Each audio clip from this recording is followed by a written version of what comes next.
animals and them offering a business, so I Yeah. think that, you know, if, that's a lot of money if you wanna tie in to get water, then keep your well just for that. I think that you may put other properties next to you at risk, but, you know, that's up to the board. I think that if you're on the list as someone with high contamination of 70 in some of the areas on each foot road, that, you know, I can understand some of them on Berry Corner Road, way down towards the beginning of 4, which was here today, a little different story, they're not really in that, but. Well, I want to clarify my understanding of it. And I had said, and potentially hazardous zone. So the ones, say, on North Side Road, they weren't testing positive. They were in that area. Yeah. I don't believe this building tested positive, It did not. but it was in the area. So they, through that arrangement with the company being ExxonMobil, they did decide to tie in. But if you have bad water, I think that's a whole different topic to what we set a precedence on. So in the agreement, can decommission mean exactly what you said, not hooked up to the home's plumbing, only to be used exterior of the home? Decommissioning is, under our regulations, is a proper decommissioning. That means the well is crushed, it's filled, it's rendered not usable, period. Okay. So I think we did have some terminology on that, big signs, non-potable and everything. I know we talked about it quite a bit. Well, if the well gets decommissioned, yeah, but if somebody wanted to keep their well, we had to sever it from the house's plumbing, like John said, and make sure it's, you know, noted non-potable water and whatnot. Yeah, like they do at the town, here at the town hall. What did we do here? Kurt inspected it, I believe.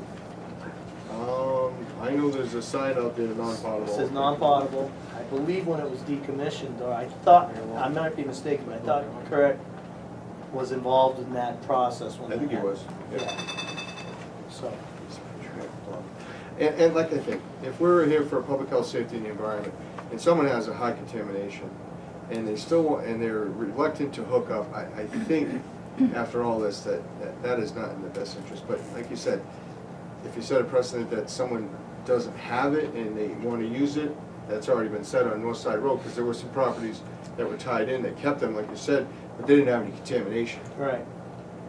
On each foot road, that in Eleanor Lane, the Eleanor Lane, most of the houses do have contamination, but they're all agreed to sign up except for Eleanor? No. Eleanor, except for 9. 9. Nobody's there.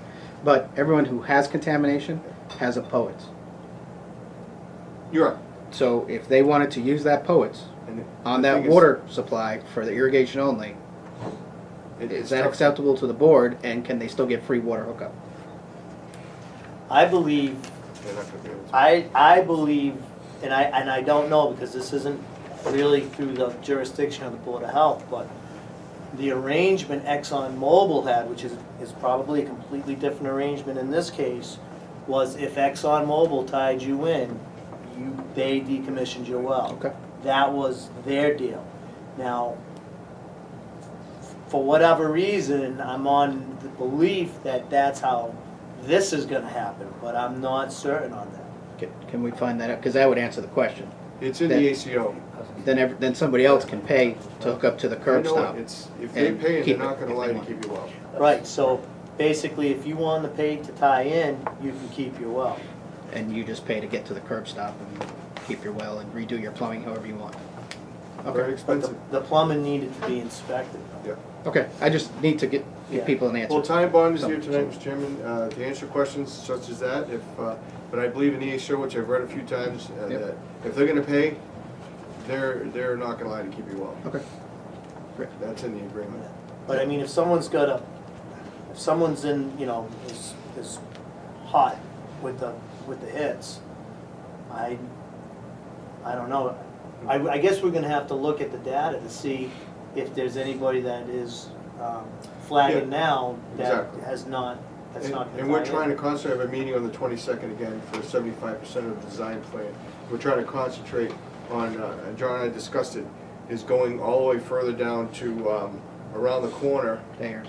on Ayers Road, and anyone we're trying to get in contact with, that's why we did a mass mailing, to encourage them to tie in, because the date's coming on the 16th, is that they can't say they didn't know about it, but certainly homes are selling. So how can you tell someone if you haven't gone by yet, you didn't sign in, and all of a sudden John sells his house and they haven't gone by yet? They're planning for 92, they've allotted, and I think we're up to close to 60 now. I think I counted 56 or 58 right now. And there's also the houses that people own the land to that have buildable house lots Yep. that may not be in the loop. They may not live in this state. You right? And although someday, you know, or some part of their family, if not themselves, want to sell a lot, The water will be in the street for them. and they They'll should put have some- they should have laterals at all. They will be there, yep. Even if your lot has enough frontage where you could break that down, like Alan Petro has 2 lots, he's gonna get a snub on the other side to connect, because if he decides to sell that lot and they put a house, it's gonna be there. Right. Because he has more than enough frontage for another 175-foot lot.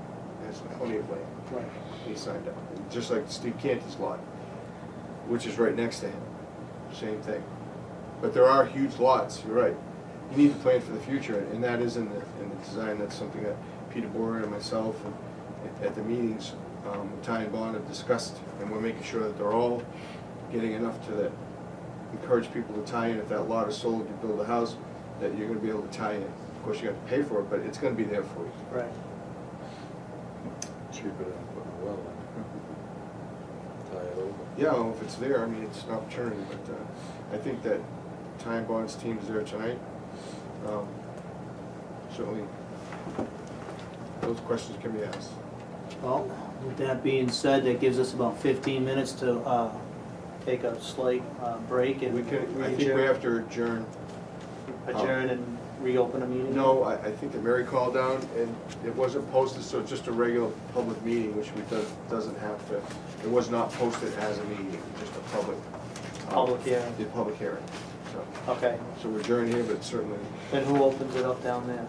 Robin will be there, myself, so. You don't know. Oh, I didn't know if it's a board of health, if we're having a board of health I meeting still down have there. a couple things to talk about if you want quickly. Okay, go ahead, Jim, please. The marijuana regulations, Mhm. 107 pages, these are to be looked at. I think that your regulations, I'm gonna make sure if they're already in here before we go out and post and pay for a public hearing, and if they're already in here and match up to where you agree that they're the same thing that you were looking for. I'm not sure, I haven't read them all, to be honest. How many copies of that do you have? I have, you can have a copy, I can make another one. Could you? Sure. Yeah. How many copies you want? I'll take a copy of that. if you don't mind. And is that casual reading for your plane ride? It could be. Jim, are these state regulations? These Sorry. are the proposed draft regulations set forth by the state By commission. the state, okay. Right. So they're far enough along that more than likely, They'll- most of this will be in. They'll look for input from local boards, but I think they're pretty solid. That's Yeah. where they've come from. 107 pages. Yeah. We also, I applied for a public health student through the epidemiology. The state's offering to pay for that student if we get accepted. It looks like we probably will be. Awesome. Someone to work here on special projects in public health under my direction to the board that would work with the board's approval, of course, to work in an office they're seniors and they're in a program that the state has funding for. And if your municipality is chosen, then they'll actually pay for that person to work. at no Yep. cost. So we've done that in the past and We've it's done it in the past, Worked and out what well. helped us was because of WPI and Nora Wahib, who's here from URI, so. awesome. Good.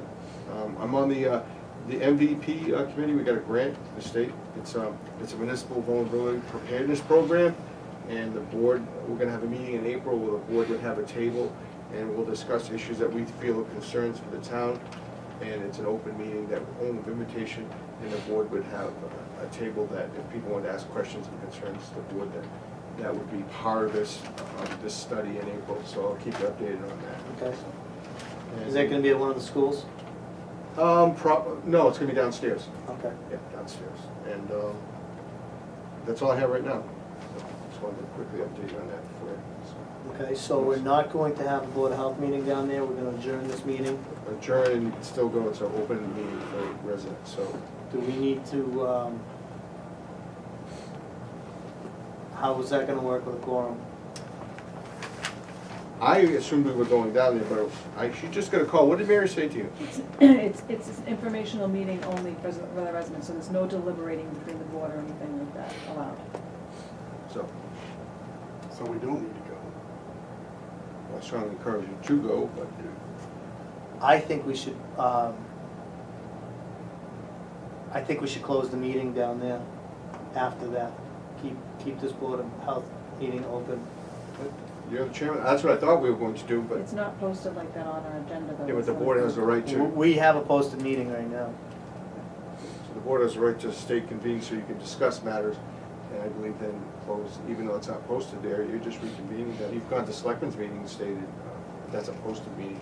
But we usually, we put it on the agenda that we're reconvening over there, I don't know if it has to be. Well, that's- it's not Well, we're posted in the at the time. same building, right? We're only 4 doors down, so we could put a sign on this door. And this is a specific topic for the board, this whole thing for H Road. I just know that the 3 of us are there, we're a quorum, we're having an open meeting right now. I don't think we should close the meeting. I think we should put signage on the door that the meeting's been Yep, I'll make transferred something down to these I selectmen. kind of agree. I think that's more safer than just someone saying the 3 of you are together at a meeting talking and being, Right. we should still in session, even though it's just down the hall. Yeah. I'm not an expert on that type of thing, because it's changed, it's getting strict, but certainly, I think this is a topic that's just gonna continue down the hall that we've already discussed. I don't see a reason to close the meeting. Okay. That's fine. I say we just, we take a recess and we can meet down at the selectmen's room at 7 o'clock and we'll put signage on the door here. Okay, we'll recess at this time and. Okay, so 6:49, we'll, I'll see you guys at